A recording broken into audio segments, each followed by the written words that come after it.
You started? Yes, I'm good to go.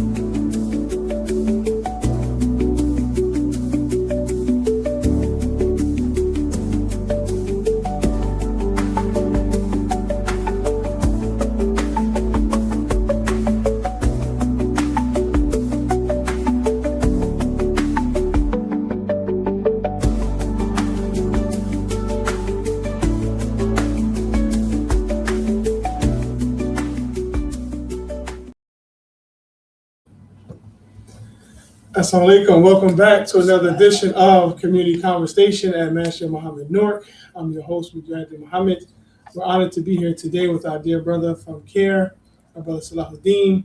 But before we go into our interview, we want to just congratulate all of you who are celebrating or acknowledging New Jersey as Muslim Heritage Month. We know there are quite a few around the country, but January is Muslim Heritage Month. So we have a series of events that's going on, inshallah, throughout the month. So stay tuned for another announcement later on, inshallah. So I'm honored to have our dear brother here with us. Welcome, Maksut, and let the community, inshallah, introduce yourself. Thank you, Imam Jazakallah khair, for having me. Really excited. Excited to be here. So for those who don't know me, my name is Selaedin Maksut, as the Imam introduced myself. And I'm Executive Director of CAIR New Jersey. So CAIR is the Council on American Islamic Relations, America's largest and oldest Muslim civil rights and advocacy group. And we operate out of the New Jersey office. Our office actually is here in Newark on Broad Street. And we've been there about 2 years now. And our office has been operating for, I think, over about 20 years, almost 20 years. Yeah. And but excited to be here. Jazakallah the invitation.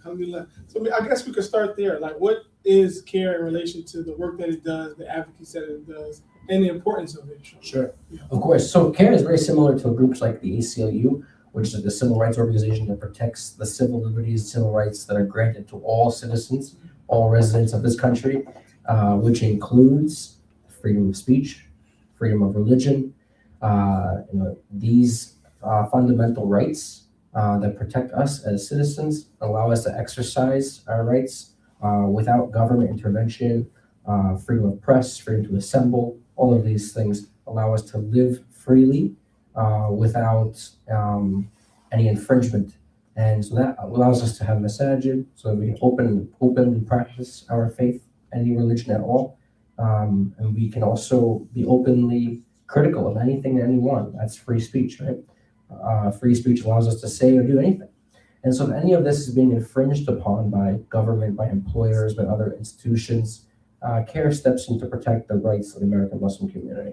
So we offer free legal services if anyone is facing discrimination, harassment, intimidation because of their race or their religion, which are protected categories, then we would intervene. We'd offer legal guidance and representation. And this includes all sectors of public life. So that could be the universities and public school students who might be facing issues in the classroom or on their campus. Or it could be in the employment sector. Your employer is infringing upon your right to practice your faith, or is giving you a hard time because of your faith or your political views or your race, your background, your ethnic background, etc.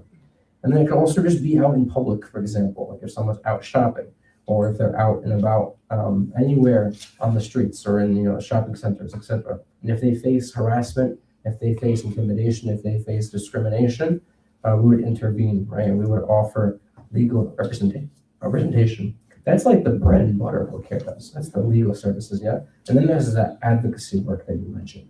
And that is representing the Muslim community's interests with government.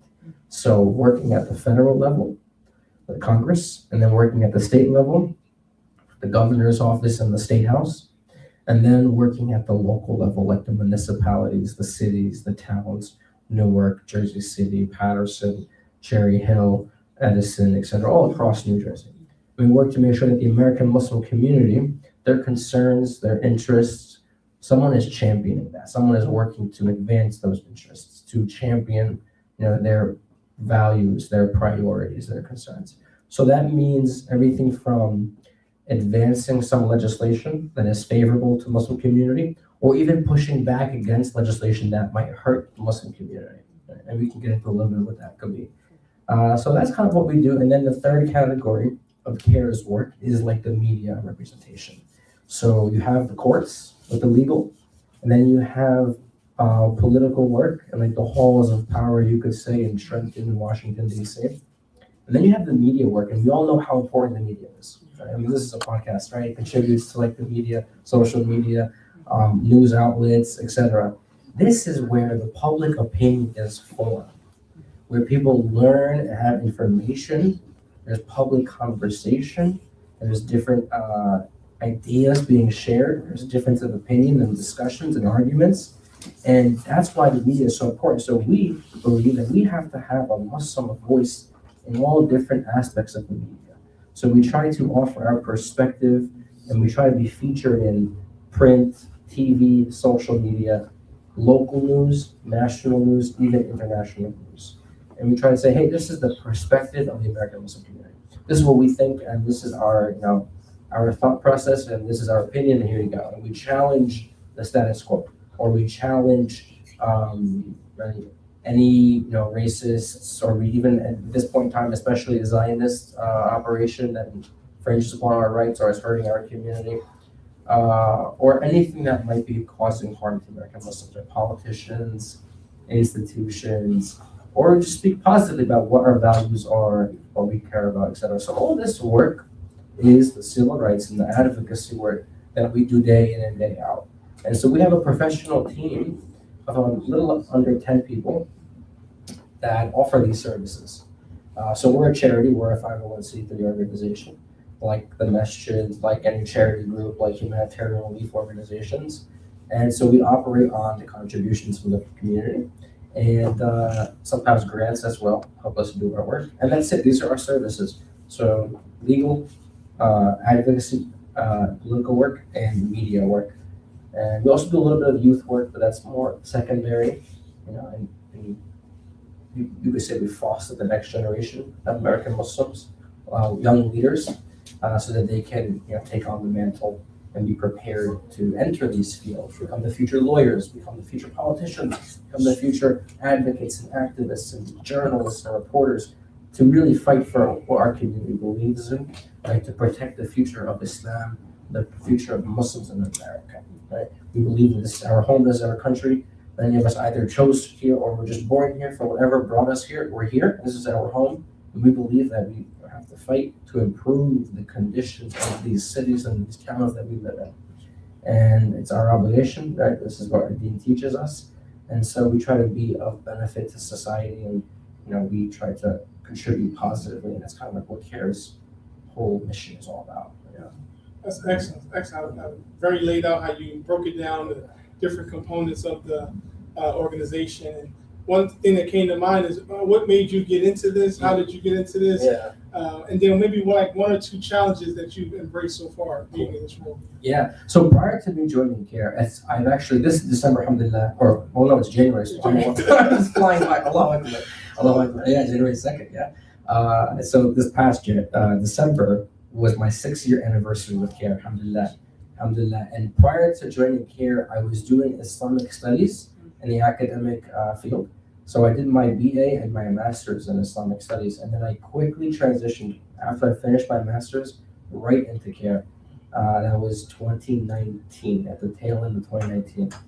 And my studies were focusing on Islamic sciences and these things like political philosophy in Islam, and what does Islamic law and governance look like. So that was like the academic study, these are like one of the scholars' pursuit. But then I thought, I really, I'm a very hands-on type of person. I'm a very engaged in person. I really want to be able to see and make a change. So academic studies are great, but a lot of that conversation gets stuck in the library or in small groups and conversations amongst scholars and academics. And I wanted to be able to make a difference in society. And so that's why I pursued CAIR. Because the way I see it, is CAIR takes my studies, takes the Islamic values and teachings, and implements it in real world, real time. It begins to change and move the needle to improve the condition of our ummah here through these different services that we outline. And so I think, alhamdulillah, this is one of the best ways to to invest in the future for Islam and Muslims here in our own country through these efforts. And so CAIR is that avenue where I get to do that, and with my team, and I think there's so much potential in New Jersey, right? And mashallah, we have such a rich history that not many states have, where our Muslim community here is old. There's generations that have been here, and that's including the Black Muslim community, that's including the new waves of immigrants that are always coming. So there's a richness in the diversity, in the history, in the robust nature of our community in New Jersey and the New York area. And so we have so much potential, I think, to do great things. And I feel like we all have to contribute and do our part. And for me, this is like my avenue to do that, is through CAIR and through the services it offers. So what have been some of the challenges in this position? Yeah. So some of the challenges, subhanAllah, there's victories too. victories, alhamdulillah. Yeah. I mean, victories, of course, like, every day, alhamdulillah, is like a victory that we get to like continue to offer these services, and we get to, fight for Islam and Muslims. And like, it's an honor for all of us to be able to do that, and we work together. And one of the things we try to do is try to build unity through the masajid, through the communities, build bridges, right, within the Muslim community, but also through our allies who are non-Muslims. So Latino community, secular groups, Jewish groups, Christian groups, you name it.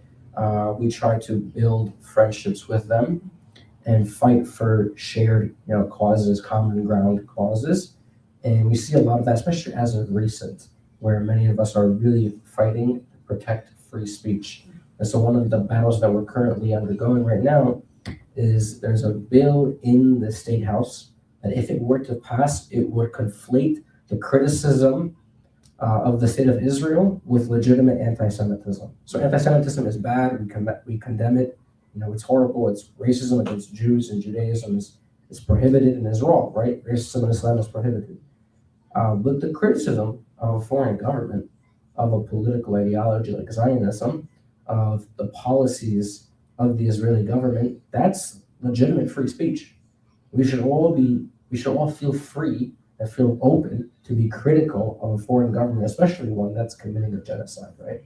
So those two things can't be conflated, right? And unfortunately, this bill tries to do that. It tries to accuse those of anti-Semitism just because they're critical of Israel's policies or government's actions. Yeah, we're trying to fight that bill to make sure it does not pass in the State House, because if it does, it would be used as a tool to attack students, to attack academics, to attack really anyone. It could be used by government agencies.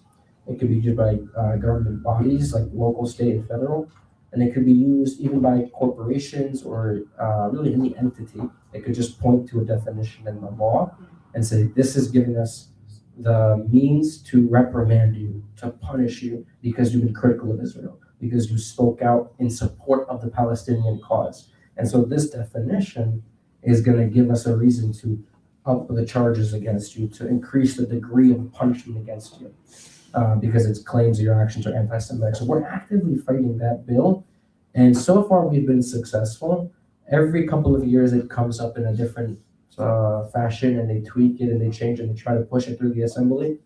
But ever since I joined, we've been able to defeat it. Right now, we're concerned it may come up again in a couple of weeks for a vote in Trenton at the State House, and we're actively working to fight that bill. That's been a bit of a challenge as of recent. Real quick on that, what are some things that I guess the Muslim community or people in general can do to combat? Yeah, thank you. So one of the ways is our voices are so important, and elected officials want to hear from us. So if more elected officials hear that there are constituents who are concerned with this legislation, you have to speak up, it would move them. And if they know that there are people who are in opposition to it, they would not vote in favor, they vote in opposition to it. So, for example, when you see an email action alert, submit that email action alert to be able to notify your representative. Call them. We encourage people to do phone banking or to call your rep. If you know your assembly person or your senator, give their office a phone call and just have them document that today someone called in opposition to the anti-Semitism bill, and express your concern that it's a free speech violation. And if you're looking for more language on how to do this and what that looks like, you can go onto our website, CAIR-NJ.org, or you can go onto our Instagram or Facebook page, usually CAIR-NJ on both of those platforms, and you'll be able to find more information there and what language you can use when you call your representatives. So phone calling and emails should not be underestimated. They're very powerful tools, and it's great that we have access to our politicians. You're not going to speak to the actual representative, you're going to speak to his staff, right? But that staff records that information, and they communicate that back to the representative. And so that's first. Step number one is calling and emailing. Step number two would be, if you have capacity, if you have time, we actually encourage people to come with us to Trenton in the upcoming lobbying days. So we're going to be in Trenton on January 8th and I believe January 12th. On those 2 days, we're going to be protesting. We want to be visible, we want to be seen, we want to be felt. We want them to know that our community across the state, from North, Central, South Jersey, wants to protect free speech and wants to fight against this bill, and we're calling our legislators to vote against it. So that's like step two, is that visible representation through protesting in Trenton. And then step three is always like, if you feel like we can't do any of these things, well, I mean, step one, everyone can do, right? Everyone can call and email. But of course, contribute to CAIR's work, because we're the ones on the ground really leading this charge. So contribute, make dua for us as we continue to fight this and protect our community's freedom of speech. And then just follow us on social media as we continue to fight this legislation. So we'll take a quick break, pause for the calls. Just a station identification. We're here again at Maksut Muhammad North Community Conversation. We're here with our dear brother Selaedin from CAIR-NJ. Is our media, y'all ready? We're gonna have a quick commercial break. They're gonna share with you some products that we have for sale here at the masjid to support the efforts here, and we'll be right back.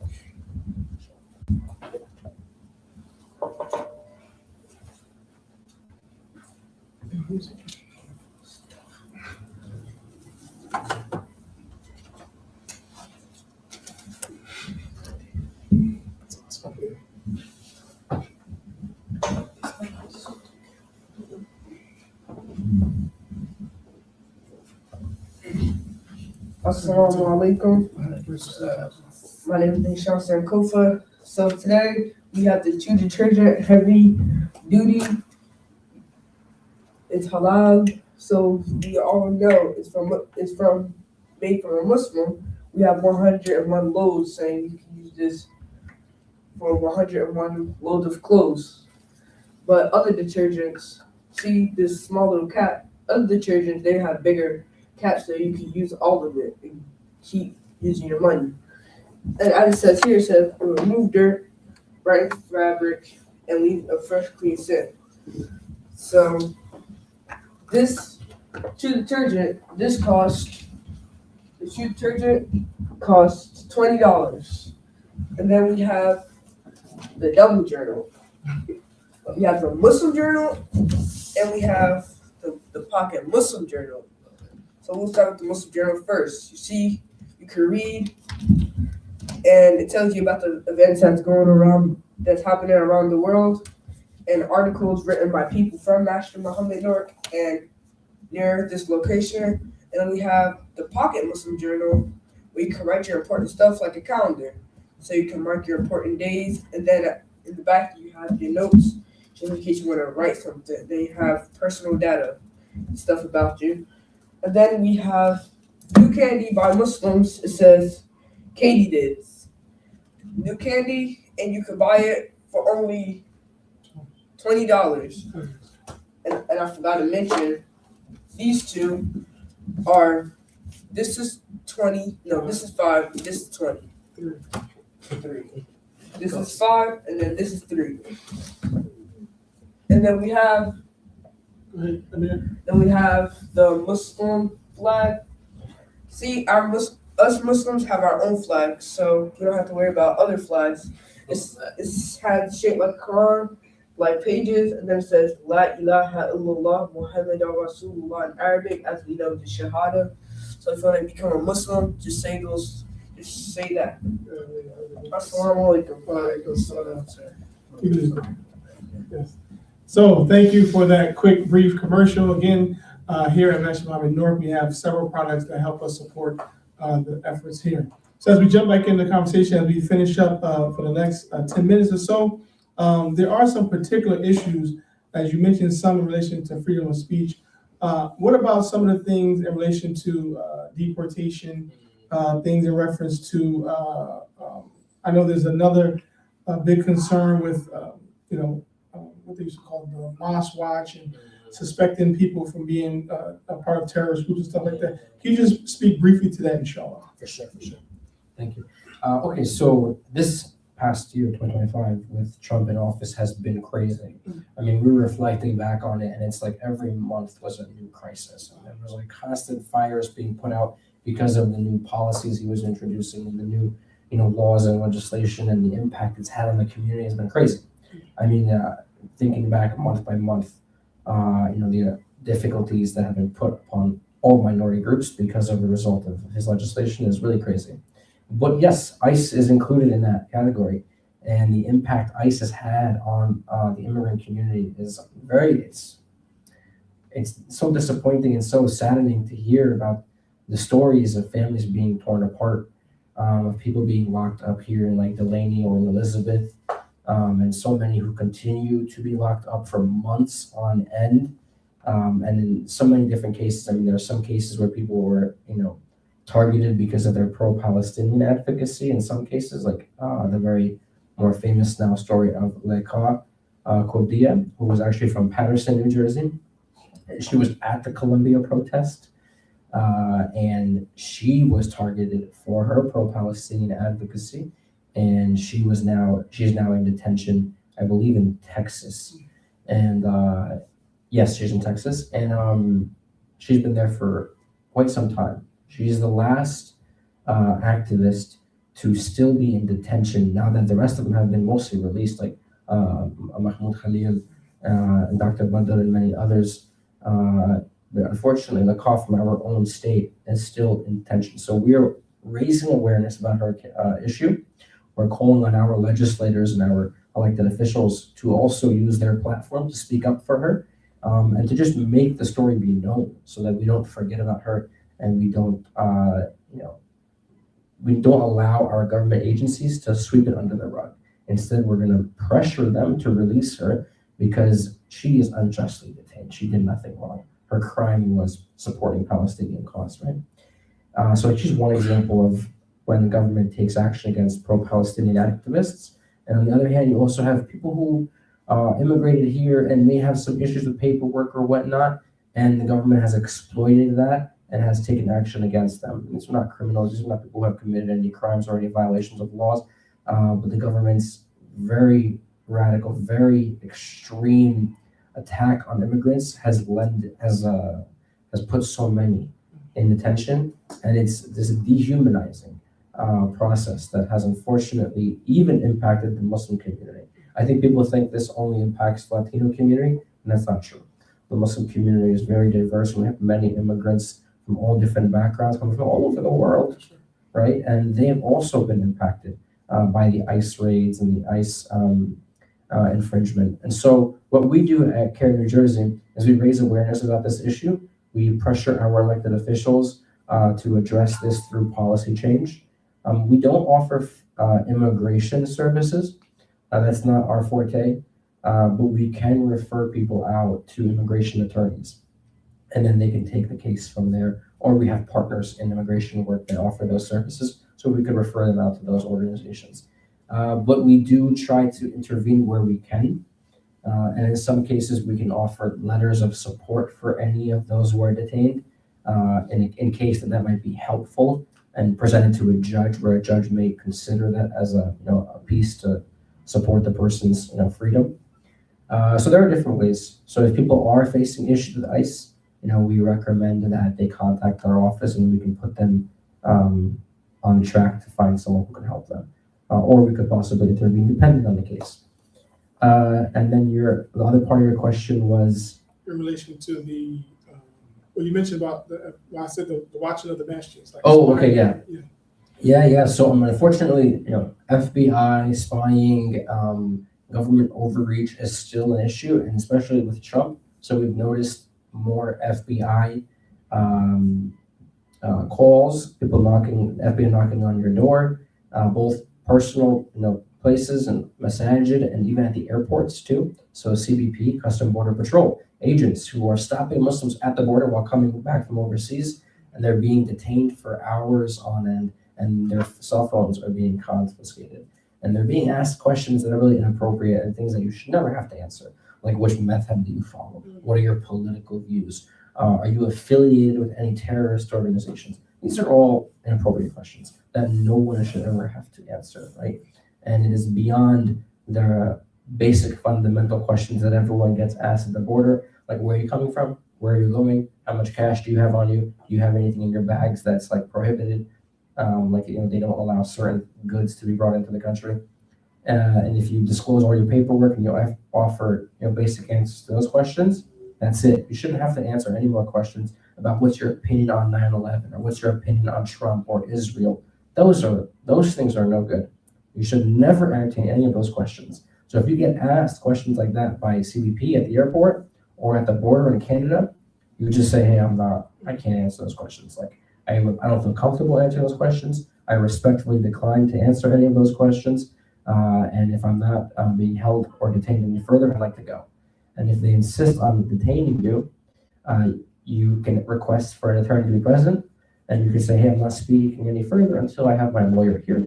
And then at that point, you are free to just remain silent. You are free to remain silent, and you do not have to answer their questions. You should not answer their questions. That is really important for people to remember. Because if you answer their questions and you think, hey, I'm innocent, I didn't do anything wrong, what's the harm? I'll just answer their questions. No, because you could actually put yourself in a position that might actually harm you. So for example, something for everyone to know, it's very important that government agents, FBI agents, CBP, etc., they are by law allowed to lie to you. But you are not allowed to lie to them. So if they lie to you and they make up a story or something, and then you're caught trying to interpret what's going on and you're confused, and you may say something that might be impartially correct or impartially true, that could actually hurt you. And if you answer a question that they've already asked in a different way, you could be caught or accused of lying. So you be very careful as to what you say, because they could interpret or twist your words in a way to try to trap you, right, and use your own words against you. So we advise, just for your own safety, not to answer any questions, especially not to answer questions about other people. If you get asked, do you know so-and-so? Do you know this person, that imam, this brother, that sister? And you have your phone numbers or emails, do not offer any of that information, because you could be hurting them as well, or hurting yourself. So if they continue to investigate and question you, just say, hey, speak to my lawyer at CAIR-NJ, New Jersey, and then we offer that representation for you for free. We don't charge for any of these services. So if you do get asked by FBI or CBP, just say, call CAIR-NJ, New Jersey, and we'll be able to connect you to our lawyer, who will then facilitate a conversation with any federal agent if need to be, if it gets to that point.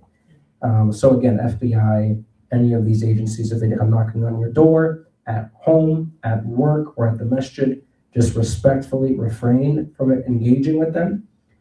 Give them our phone number, or say, call CAIR-NJ, New Jersey. They represent me after you speak to us, of course.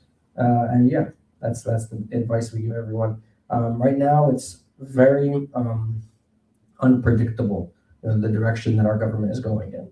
And we've already witnessed people be locked up because of their pro-Palestinian advocacy. There's a very famous case, Sami Hamdi, where he got locked up in California, right? And he's a political commentator. He's a UK resident, a national, and he was just traveling here on a visa, doing a tour, and he was locked up by ICE for nothing more than his pro-Palestinian speech, right? And so it can happen to him. It can happen to a lot of people. And citizens, of course, they have further protections than foreign nationals, but we don't know what direction Trump is going in. So we really encourage people to be mindful, use their right to remain silent, and call us if you have any issues with law enforcement, even if it's local law enforcement. There's guidance online, and I'd encourage you to go online to see if ICE approaches you. There's a certain warrant that they have to produce, and if they don't have that warrant with the right signature and the right document, you do not have to open the door. And same thing with FBI. If they don't have a warrant to enter your space, you do not have to open the door. So I would not open a door for your private home, even for your masjid. There's rules where if law enforcement comes here, you can respectfully ask them to leave, unless they have a warrant, of course, and they can produce that. Otherwise, they shouldn't be in our private spaces. Yeah.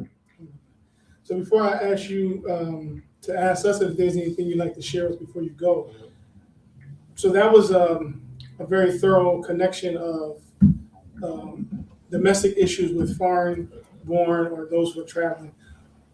Do you ever talk about CAIR or any of the organizations that you come in contact with of better Muslim relationships with different Muslims, especially like the indigenous Muslims, African-American Muslim community, and how we can create this model community to protect us with the laws that we do have?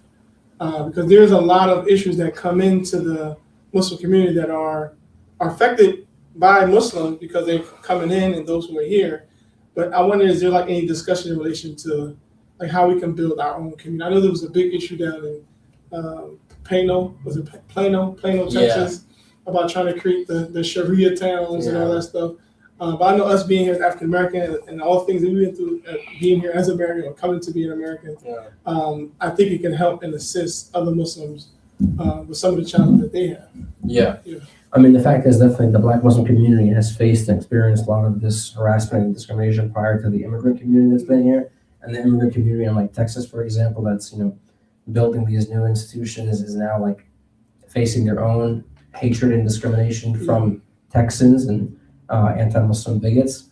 I mean, the American Muslim community, it's challenging. I mean, in Jersey, I can just speak about our own experiences here. Like, there are some, unfortunately, in some cases, like pockets and silos, and we don't always work well together. We have to do some more bridge building amongst ourselves. And like, you'll have like a South Asian masjid, then you'll have like the Turkish masjid, you'll have the Black masjid, then you'll have like the Palestinian masjid, and so on. And it's like, I think the next younger generation, our generation, and the future, inshallah, will hopefully build those bridges and break those walls down. I mean, we realize that this is our home. These cities, these towns are our future, and we have to invest in that future. And so that requires a little bit of effort from everyone to participate and reach out to each other, support each other in different ways. And I think CAIR has a role in that. CAIR has a responsibility to uplift the community and to be able to connect people and to offer services to everyone that needs it. So I do think that there's a lot of work to be done in this front. And as for the anti-Muslim racism and bigotry that we're seeing across the country, like in Texas and Florida and even in Dearborn and whatnot, we're not seeing it to that extent in Jersey, but there are Islamophobes. Like, for example, the year prior, we were at a CAIR banquet in Camden, right out of Philly, and the CAIR Philadelphia office was actually hosting their banquet in the New Jersey area, and there was a lineup of Islamophobes and anti-Muslim bigots right outside the banquet protesting CAIR's event and saying horribly racist, like disgusting things that I wouldn't repeat here. And there was probably about like maybe 10 or 15 people out there with signs and screaming and shouting and bullhorns and whatnot. Yeah, and there was law enforcement to keep things, controlled. But it's a reminder that, even here in our state, like that's a reality that, Muslims have to go through. And so you have Muslims going into this venue. That event had about like 500 or 600 people. And right outside, it's like these crazy Zionists, Islamophobes, saying horrible things about our deen, about our Prophet. And it's like, even in a very blue, liberal, progressive state like Jersey, that is still an issue. And so we all have a responsibility to, address that. And there's unique ways. I mean, even the masajid, they do dawah, right, and education, which is one primary way to combat ignorance, right? I always say Islam, I should say like fighting Islamophobia, sure, CAIR does it through the courts and does through the media and does through advocacy work, but the best way for the average person to fight Islamophobia and ignorance is by just being a pious, proud, practicing Muslim. Your pride and your unapologetic Muslim character and the way you conduct yourself, that's the best way to fight ignorance of our religion. People convert to Islam because they admire the character of the Muslims that they know. And it is through our existence in these cities and towns that people learn about this religion, and they can dispel the stereotypes, and they say, hey, I respect this person. And there's so much, even amongst the young people, like a great respect for Islam. And we're seeing it even in the public schools, like there's a curiosity for Islam. And I know a brother who teaches world religions at a public university here in New Jersey. And I'm telling you that his students, they cannot wait till they get to the unit on Islam. He teaches Buddhism, Hinduism, Taoism, Judaism, Christianity, Islam. And the students are all average, like non-Muslims, right? Americans from all walks of life, and they're mostly non-Muslim. And they're so intrigued and curious about Islam. And they have so many like genuine questions about this religion. And it's like their fascination is, that's where it's located, you know? And they want to learn more. They can see through the smoke and the racism and the attacks that Zionists are throwing at us or racists are throwing at us. Like, you know, they see that's nonsense. Right? That's a distraction. And they respect what Muslims in Gaza are going through and how they continue to have faith. They respect their Muslim friends that they know here in New Jersey. And mashallah, the deen is growing fast in America and around the world. And it's our responsibility to continue that momentum and to be the best models that we can be. And yeah. Anything else you'd like to share with us before we go? Alhamdulillah, I mean, look, this is, I'm Jazakallah for the invitation again. Really an honor, alhamdulillah, to be here. And mashallah, one of the oldest institutions in our state, for Islam and Muslims. And, this is a rich history and culture that we should, and especially now during this month, Muslim Heritage Month, we have to shine some light on this history.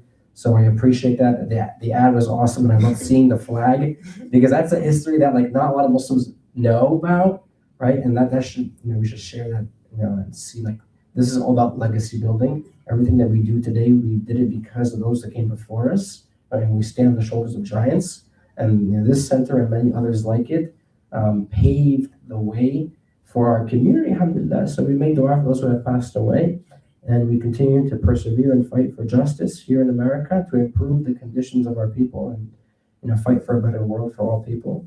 But Jazakallah for having me.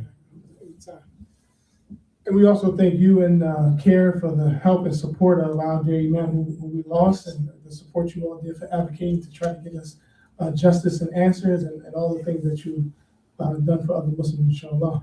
So that's our show today. Alhamdulillah, we thank you all for joining in. Who's going to close us out? You got us? Okay, alhamdulillah. Until next time, as mentioned, this is Muslim Heritage Month. We have a series of events. We do actually have Muslim Youth Students Day at City Hall coming on Tuesday, inshallah. So make sure you register from 9 to 3. And then on Friday, we actually having a flag raising down at City Hall as well. And then we have an honoring the pioneers towards the end of the month, January 24th, inshallah, at the public library downtown. You got it?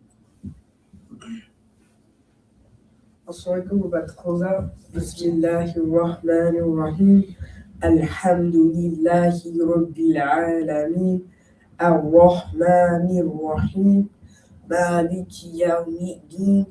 Iyyaka na'budu wa iyyaka nasta'in. Ihdina as-siratal mustaqim.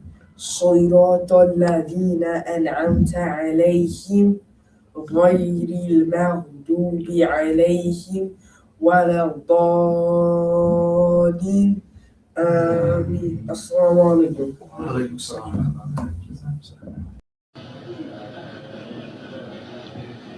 Now, in concluding this, when the slave traders and the black traders of Africa, traders, different, trader, traitors.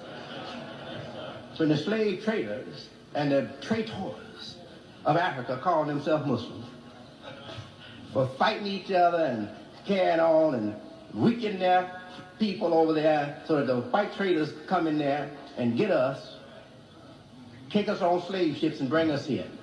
Now, all right? Yeah. So now, when all that happened, what you think was happening to our human soul? Let me tell you, God has given me an eye to see into the very abstract form of the human being by my study of the Quran. Yes. Now, I'm going to tell you what was happening. I know, as if I was there. The soul of those victims had given up on this world. They knew they were going to their death. They knew they were going to circumstances that were going to finish them off.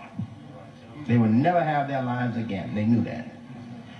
But in their soul, they were saying, our children will one day be free again, and they will serve God.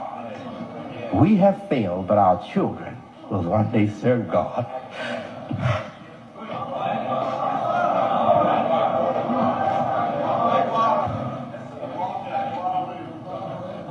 And now their prayer that they prayed in the deep recesses of their soul has come true.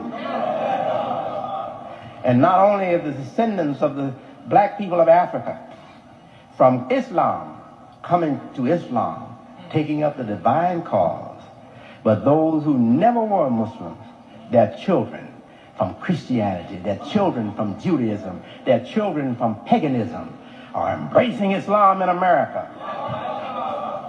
And we are going to build new Africa. New Africa, right here in the United States. Allahu Akbar. And the soul of those suffering victims, they're rejoicing because of us here today.